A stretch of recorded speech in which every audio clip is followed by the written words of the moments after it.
तो हमारे पास गांव में, हमारे पास हर बड़े शहर में आरा मशीन पे बहुत सारी लकड़ी वेस्ट पड़ी हुई है। आज के ज़माने में जब हर गांव-गांव में एलपीजी पहुंच गया है, तो जो लकड़ी जलाने के लिए पहले यूज़ की जाती थी, आज वो लकड़ी जलाने के लिए यूज़ नहीं की जा रही। और जो लाइसेंस होल्डर आरा मशीनें वाले हैं, उनके पास ये लकड़ी अभी पाइल अप होते होते जा रही है, क्योंकि उसका जो कॉमन जलाने के लिए घर घर में लोग ले जाते थे गांव-गांव में, वो अभी बंद हो चुका है, क्योंकि हर घर में एलपीजी पहुंच गया है। आज की डेट में वो जलाने के लिए डायरेक्ट जो फैक्ट्री है या बॉयलर है, उसको गवर्नमेंट परमिशन नहीं देती पोल्यूशन नॉर्म की वजह से। तो फिर इसकी ज़रूरत कहाँ पैदा हो गई इस मशीन की? तो आज की डेट में जो पोल्यूशन नॉर्म्स है, उस वजह से आप बॉयलर में या बड़े बड़े आपने अगर देखे होंगे ईंट के भट्टे, दिल्ली एनसीआर में अगर आप कहीं घूमे होंगे तो आपको पता होगा, या फिर आप जब दिल्ली नज़दीक आया एरोप्लेन से नीचे देखेंगे तो बड़े बड़े आपको कुतुब मीनार जैसे जो चिमनियाँ हैं वो दिखती होगी, जिसको हम मीन्स बॉयलर का जो धुआं है वो हवा में छोड़ने के लिए यूज़ करते हैं। तो वो हज़ारों लाखों की तादाद में अपने इंडिया में ऐसे भट्टे हैं, ईंट भट्टे हैं, बॉयलर है जो बड़ी बड़ी कंपनियों को लगते हैं। पहले उनमें लकड़ी जलाया जाती थी, अभी वो लकड़ी जलाने के लिए परमिशन नहीं है।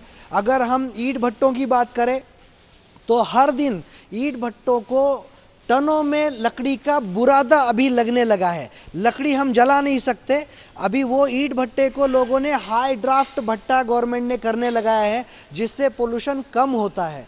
तो उसमें आपको लकड़ी आप जला नहीं सकते, आपको लकड़ी का बुरादा ही यूज़ करना पड़ता है।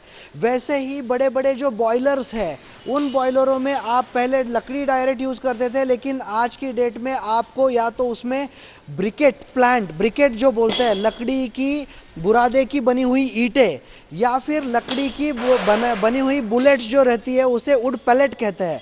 तो वो या तो आपको वुड पैलेट जलाने की परमिशन है या वुड ब्रिकेट जलाने की परमिशन है। तो हर बड़ी कंपनी में जहां बॉयलर लगा हुआ है, यहाँ इस प्रोडक्ट की डिमांड है। हर ईंट भट्टे में जहाँ पे हाइड्राफ्ट भट्टा है, वहाँ पे जो कंपलसरी किया हुआ है आज गवर्नमेंट ने, सिर्फ अगर हम एनसीआर और दिल्ली एनसीआर की ही बात करें तो दिल्ली एनसीआर में हज़ारों ईंट भट्टे हैं जिनको आज लकड़ी के बुरादे की ज़रूरत है।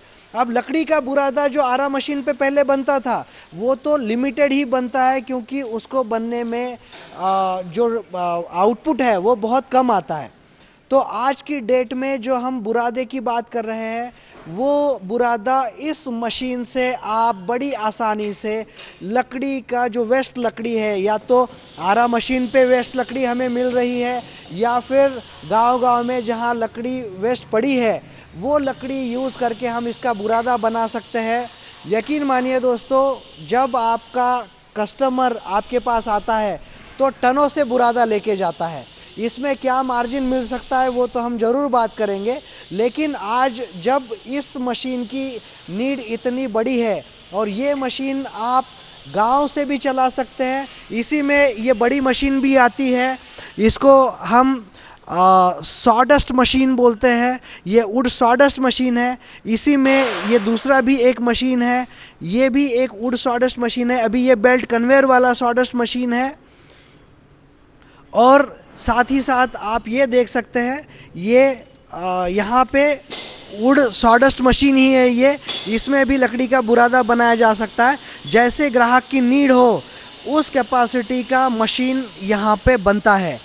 तो ये बुरादा जो है वो बहुत बड़े पैमाने पे ईंट भट्टों पे, ब्रिकेटिंग प्लांट पे या वुड पैलेट प्लांट पे लगता है।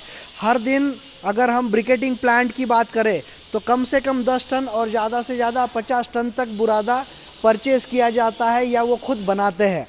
आज की डेट में अगर ईंट भट्टों को देखा जाए तो हर दिन कॉमन एक ईंट भट्टे को 2 से 3 टन तक का बुरादा लगता है। तो ऐसे हज़ारों लाखों ईंट भट्टे वाले हैं जिनको आज की डेट में बुरादा नहीं मिला। बुरादे का मतलब होता है दोस्तों, ये लकड़ी का जो पाउडर यानी डस्ट बनाया है, जिसे हम सॉ डस्ट बोलते हैं, तो ये सिर्फ हमें डस्ट बनाना है वेस्ट लकड़ी से। तो दोस्तों हम आपको ये दोनों मशीन चला के दिखा देंगे ये कैसे काम करती है। आप पूरी तरह से देख लीजिए। ये मशीन आप मैदान में भी लगा सकते हैं, कहीं पे भी गांव में भी लगा सकते हैं और शहर में भी, जहाँ पे आपको खुली भी जगह हो वहाँ पे भी आप लगा सकते हैं। इसके लिए क्या परमिशन लगता है वो भी हम आपको बाद में बता ही देंगे। तो दोस्तों अभी ये मशीन शुरू हो गई है। हम इस मशीन में अभी अपना माल कैसे प्रोसेस होता है वो दिखा देंगे आपको।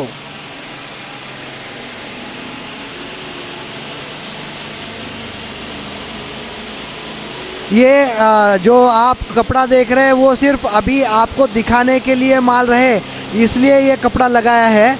आपको अभी ये लकड़ी हम डालते हुए आपको दिखा देंगे।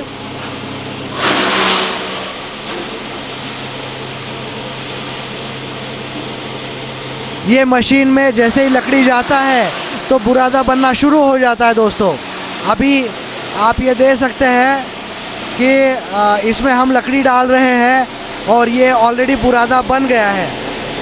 आपको हम निकाल के दिखा देंगे कैसा है, ये बुरादा कैसे बना है वो दिखा देंगे आपको।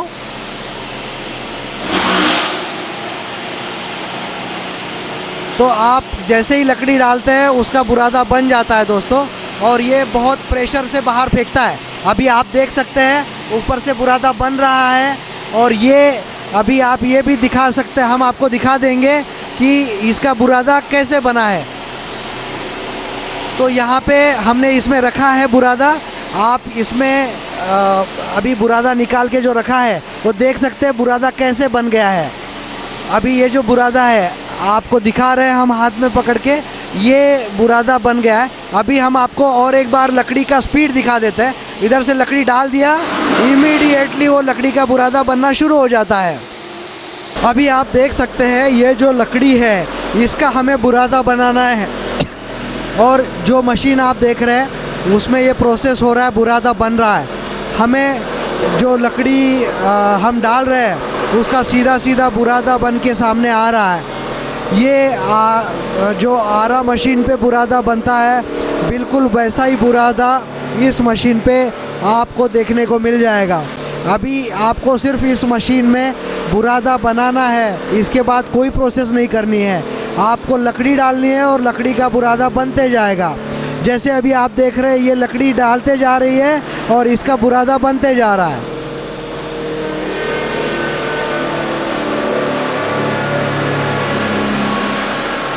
ये लकड़ी का बुरादा ईंट भट्टों पे, पार्टिकल इंडस्ट्री में, बड़े बड़े ब्रिकेटिंग इंडस्ट्री में हर जगह काटा जाए तो मतलब अच्छा नहीं होगा। तो ये लकड़ी कहाँ से लाई जाएंगी, इसके लिए क्या कहेंगे हमारे व्यूवर्स को? जी सर, ये आपने बहुत अच्छा प्रश्न पूछा। बिकॉज़ लकड़ी जो है वो काटने के लिए हमें फॉरेस्ट डिपार्टमेंट की परमिशन लेनी पड़ती है, हम डायरेक्ट नहीं काट सकते। अभी जो आरा मशीन वाले हैं उनको प्रॉपर लाइसेंस दिया गया है फॉरेस्ट डिपार्टमेंट से, और जो संरक्षित जिसे बोलते हैं प्रोटेक्टेड ट्रीज़ जो है वो कुछ गिनी चुनी है, और कुछ ट्रीज़ जो है वो आपको काट के उसका जो भी हमें लगने वाले मटेरियल है या जलावन है उसके लिए गवर्नमेंट ने अप्रूवल दिया है। जैसे सफ़ेदा हो गया या ऐसे कुछ लकड़ी है जो बहुत ज़्यादा पैमाने पे यूज़ की जाती है। तो आपको जो लकड़ी मिलेगी उसमें आप अगर खुद काट के लाना चाहे तब तो आपको फॉरेस्ट डिपार्टमेंट से ज़रूर आपको परमिशन लेनी चाहिए। अगर आपको ये लकड़ी आरा मशीन वाले सप्लाई कर रहे हैं तो उनके पास ऑलरेडी लाइसेंस रहता है, वो लाइसेंस के अनुसार ही जो लकड़ी काटते हैं, और उसका जो वेस्ट लकड़ी है वो डायरेक्टली नहीं जला सकते, तो वो आपको बेच सकते हैं। तो ये ऑलरेडी जो जली हुई लकड़ी है उसको आपको बुरादा बना के देना है। इससे उल्टा डायरेक्ट लकड़ी जलाने से कम प्रदूषण होता है, इसलिए गवर्नमेंट भी इसको बढ़ावा दे रहा है कि आप डायरेक्ट लकड़ी जलाइए मत, इसको आप या तो बुरादा करके हाइड्राफ्ट भट्टों में लगाइए या फिर आप इसके ब्रिकेट या वुड पैलेट बनाइए। तो उसके लिए तो गवर्नमेंट ऑलरेडी बढ़ावा दे रहा है। जी, तो सर इस सेटअप को लगाने के लिए पूरा जो कंप्लीट सेटअप होगा तो उसके लिए किस किस मशीनरी की ज़रूरत पड़ेगी? सर ये सेटअप लगाने के लिए आपको बेसिकली एक मेन मशीन की ज़रूरत है। या तो आप वुड क्रशर ले सकते हैं जो हमने पहले वीडियो में देखा मशीन, जी। या फिर आप वुड सॉडस्ट मशीन ले सकते हैं। जी। इसमें बेल्ट कन्वेयर वाला भी मॉडल है, विदाउट कन्वेयर वाला भी मॉडल है। तो ये मेन मशीन लगेगी, और बाद में जो आपको कटिंग टूल है उसको शार्प करने के लिए दूसरी एक मशीन लगेगी। बाकी तो रॉ मटेरियल आपको आरा मशीन वाले आपको जी। डायरेक्ट दे सकते हैं। जी, जी। तो सर कितनी इन्वेस्टमेंट करनी पड़ेगी इस बिज़नेस के लिए? सर इस बिज़नेस को शुरू करने के लिए अगर किसी को एकदम ईंट भट्टे के लिए या छोटा ही चाहिए खुद के ईंट भट्टे के लिए, तो उसके लिए तो 2,30,000 से मशीन शुरू हो जाती है। लेकिन जिसको बड़े पैमाने पे काम करना है उनको 100 HP तक भी वो मशीन ले सकते हैं, और वो लगभग 12 लाख तक जाएगा। उसमें अलग अलग मॉडल है, 2,30,000 का है, 3,50,000 का है, 4.5 लाख का है, फिर 6 लाख का है। ऐसे अलग अलग मॉडल है।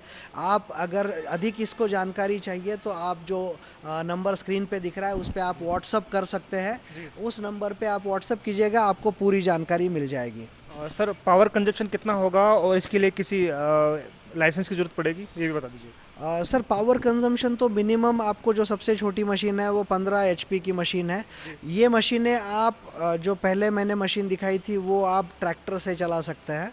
क्योंकि बहुत सारे यूपी बिहार में ऐसे गांव हैं जहां पे लोगों को ट्रैक्टर से चलाना है, तो उनके लिए ये जो मॉडल पहले दिखाया है वो 30 HP वाला मॉडल था। वो मॉडल आप ट्रैक्टर से चला सकते हैं। लेकिन बड़े जो मॉडल है उसको आप इलेक्ट्रिसिटी लगेगी या फिर जनरेटर लगा के आपको इलेक्ट्रिसिटी प्रोवाइड करनी पड़ेगी। 15 HP से ये मशीन स्टार्ट होती है, और ये 100 HP तक आप अलग अलग मॉडल में अवेलेबल है।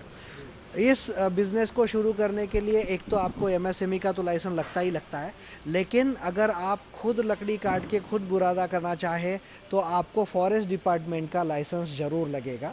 अगर आपको आरा मशीन से ये लकड़ी मिल रही है जो कि आमतौर पे सभी को मिलती है, तो आरा मशीन वालों के पास ऑलरेडी लाइसेंस बना हुआ रहता है, तो वो आपको जो सप्लाई है उनका वो दे सकते हैं। तो दोस्तों उम्मीद करता हूँ आपको इस वीडियो में जानकारी सही मिली होगी। और दोस्तों इस वीडियो को प्लीज़ शेयर ज़रूर कीजिएगा। आपके एक शेयर से किसी की जो ज़िंदगी है वो बन सकती है।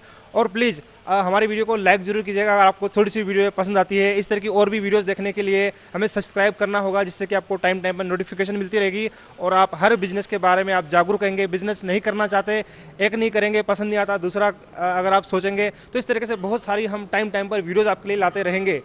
सब्सक्राइब जरूर के लिए प्लीज़ याद करके, जो हमारे नए व्यूवर्स हैं, जो पुराने लोगों ने सब्सक्राइब कर रखा है, उनके लिए बहुत बहुत धन्यवाद। दोस्तों मिलते हैं फिर किसी नए आइडियाज़ की तलाश में, किसी नई लोकेशन में, किसी नई मशीनरी के साथ। Thanks for watching, have a nice day. हर बार की तरह वंदे मातरम।